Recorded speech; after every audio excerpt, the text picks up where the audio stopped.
The virtual CISO moment is brought to you by vCISO Services, a leading provider of quality and experienced virtual chief information security officers for small and mid-sized businesses. Check them out at vcisoservices.com. Hi, I'm Greg Schaefer, and welcome to the virtual CISO moment cybersecurity quick strike for Monday, March 27th, 2023. Gordon Moore, the co-founder of Intel, has died at the age of 94. Now, you may know him from Moore's Law, which loosely stated that roughly CPU processing capacity doubles every 2 years. Component counts doubling with a necessary reduction in size of each component to make it fit, keeping the integrated circuit the same size. It's only an approximation, not a law, but it has held up somewhat well. Now, the Naked Security blog post that's in the show notes takes the example of a 1978 era Intel 8086 microprocessor that against a 2022 era, rather, Apple M2 system on chip. That's 44 years or 22 years of doubling. So starting from 1978, Moore's Law predicted that almost 140 billion components in the 2022. That would be 2 raised to the 37th power. In actuality, the M2 had about 20 billion, just over 2 raised to the 34th power. That might indicate perhaps maybe a 6-year difference, 3 more doublings that need to take place. But the M2 chip is more than 4 times larger than the 8088, so add in 2 more doublings for that 4. So maybe off by 10 years over 44 years, if I extrapolated correctly. I'm not sure. Still not too bad. Rest in peace, Gordon Moore. HackRaid reports ChatGPT bug. Remember that one? It exposed payment details of paid users in addition to the subject lines that we talked about before. Now, OpenAI has apologized and reached out to affected users about the potential data breach.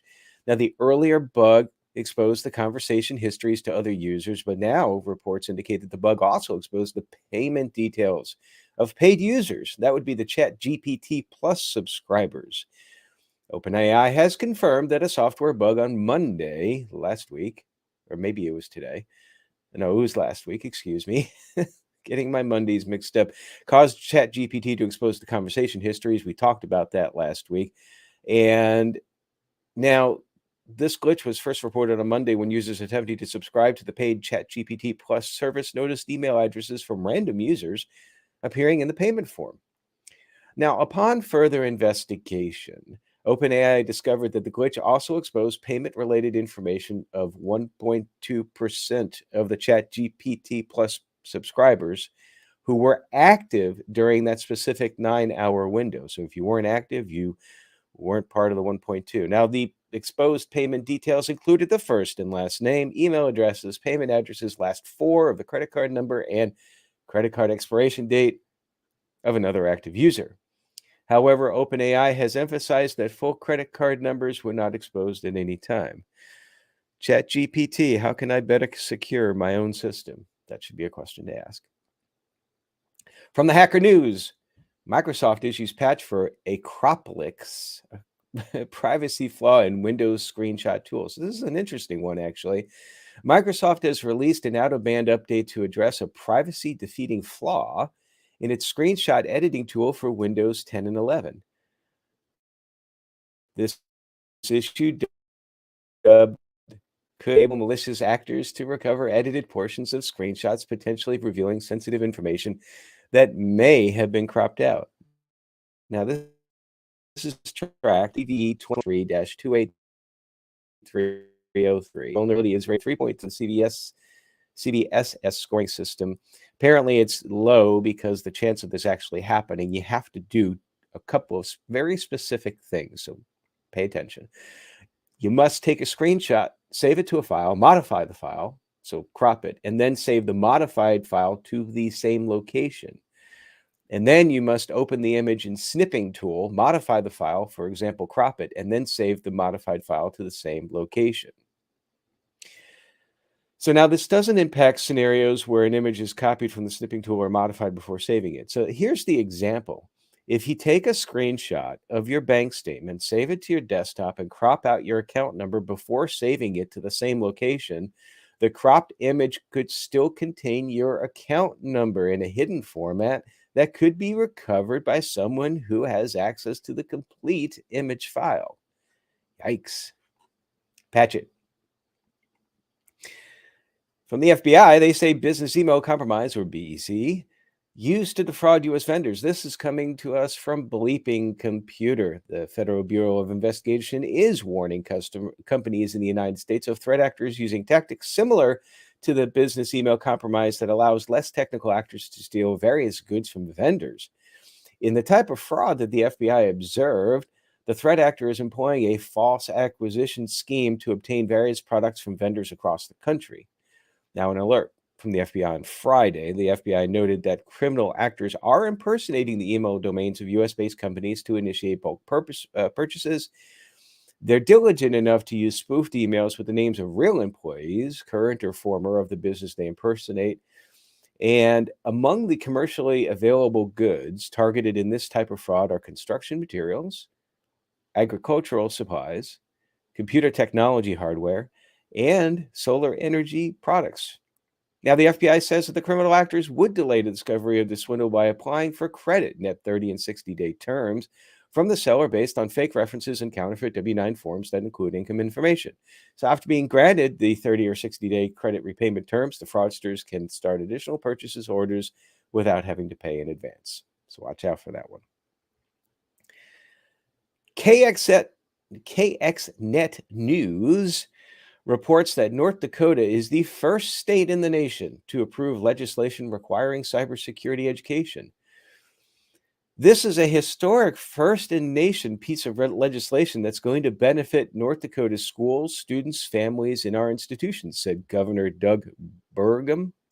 Now, Governor Burgum signed into law House Bill 1398, which requires the teaching of computer science and cybersecurity and the integration of these content standards into the classrooms of K-12. Quote from Governor Burgum is cybersecurity is one of the most pressing issues we have in North Dakota. He says that we now live in a world where information no longer only comes from books. Yeah. As soon as the children are born, they are surrounded by technology, for better or for worse. That's my opinion.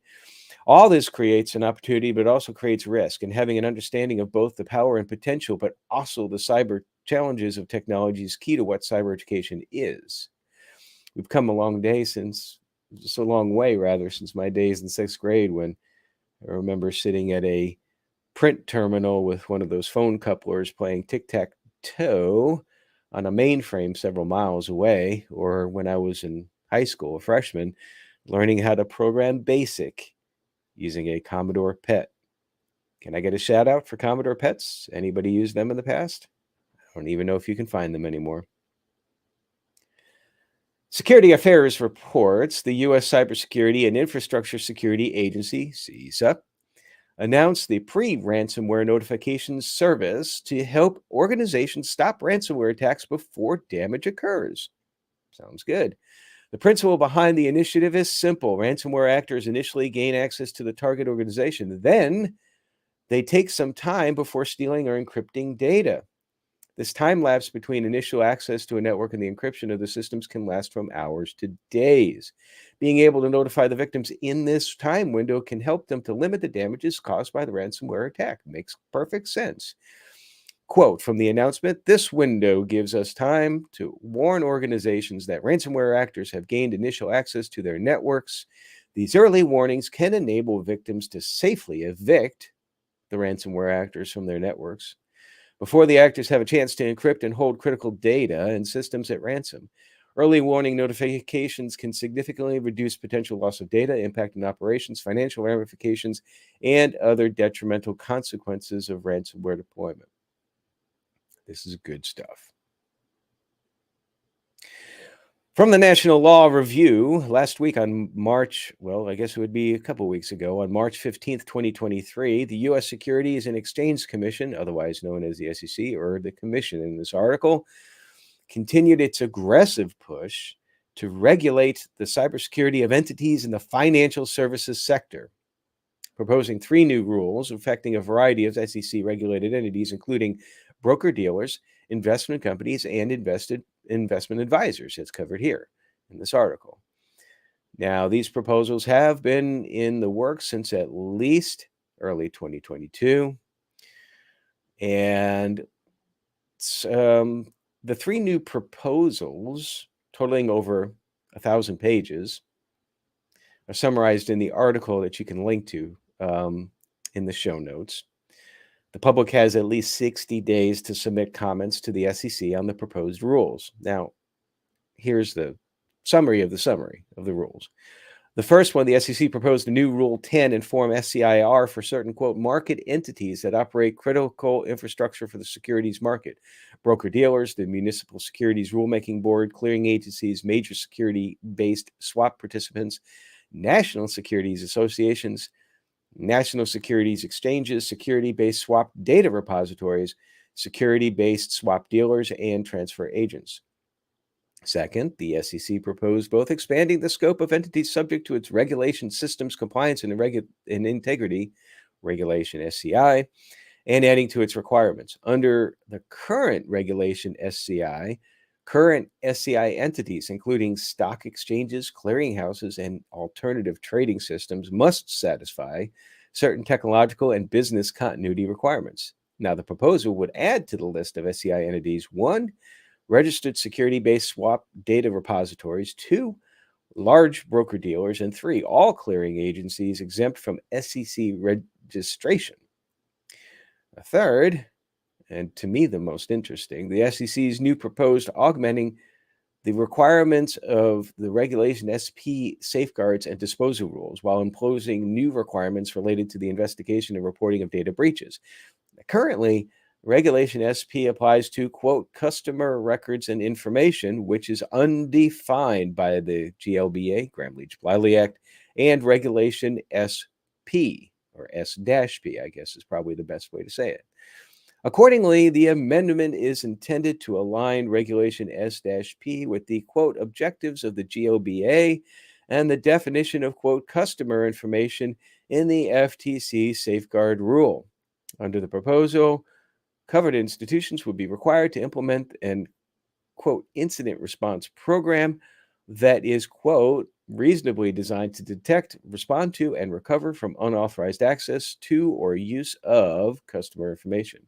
Now, as part of the incident response program, covered entities would be required to notify their customers within 30 days after becoming aware that unauthorized access to or use of consumer or customer information has occurred or is reasonably likely to have occurred.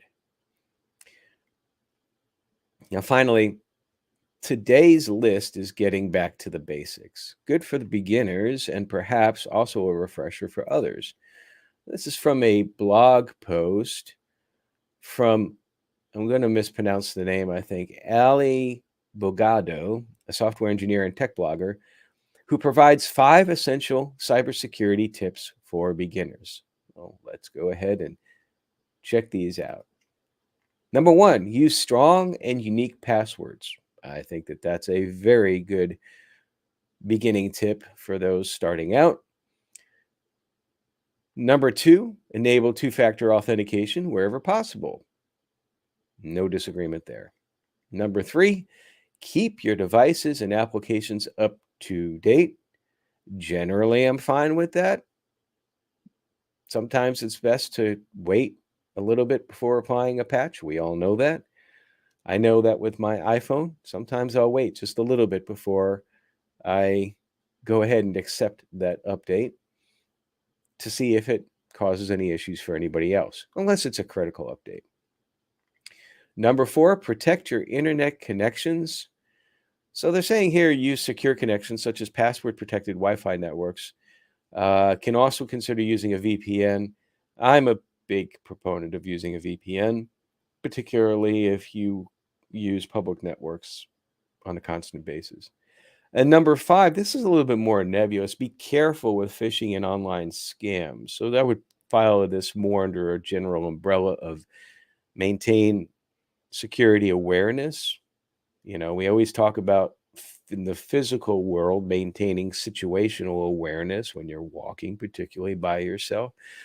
We need to continue to push the culture of maintaining situational awareness in the cyber world as well, too. And that's it for today.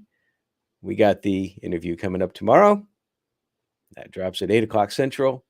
And we also have a special one this week on Wednesday because it is the end of month special Wednesday interview. So hope that you can join us for those as well. And until then, stay secure.